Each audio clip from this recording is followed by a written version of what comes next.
de la tribu de Benjamín, Saulo fue enviado por sus padres desde muy joven a Jerusalén, donde se instruyó en la ley de Moisés con el fariseo Gamaliel.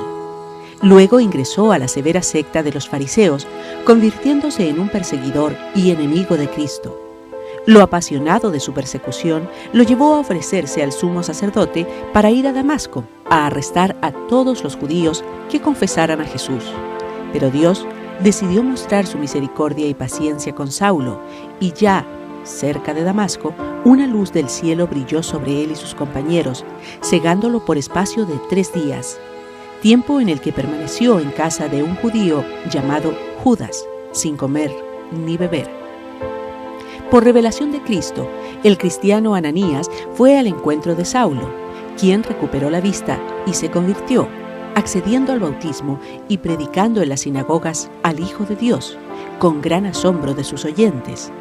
Así, el antiguo perseguidor blasfemo se convirtió en apóstol y fue elegido por Dios como uno de sus principales instrumentos para la conversión del mundo.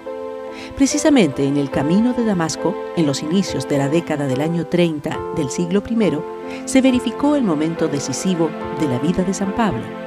A partir de entonces, inesperadamente, comenzó a considerar pérdida y basura todo aquello que antes constituía para él el máximo ideal, casi la razón de ser de su existencia.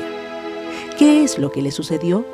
Al respecto, San Lucas narra ese acontecimiento en los Hechos de los Apóstoles.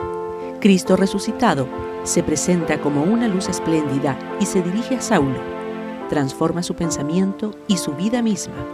El esplendor lo deja ciego, y así se presenta también exteriormente lo que era su realidad interior, su ceguera respecto de la verdad, de la luz que es Cristo. San Pablo, por tanto, fue transformado por un acontecimiento, por la presencia irresistible del resucitado, de la cual ya nunca podrá dudar.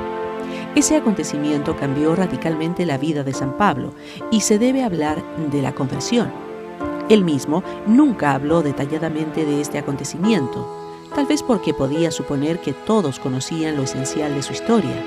Todos sabían que, de perseguidor, había sido transformado en apóstol ferviente de Cristo. Jesús murió crucificado, fue sepultado y tras su resurrección se apareció primero a Cefas, es decir, a Pedro, luego a los 12, después a 500 hermanos que en gran parte entonces vivían aún, luego a Santiago y a todos los apóstoles. Al final de este relato, recibido de la tradición, añade: y por último, se me apareció también a mí, dice San Pablo. Así, sus escritos convergen en un punto fundamental. El resucitado habló a San Pablo, lo llamó al apostolado, hizo de él un verdadero apóstol, testigo de la resurrección, con el encargo específico de anunciar el Evangelio a los paganos, al mundo grecorromano. En ese momento no perdió cuanto había de bueno y de verdadero en su vida, en su herencia, sino que comprendió de forma nueva la sabiduría, la verdad, la profundidad de la ley y de los profetas. Se apropió de ellos de modo nuevo.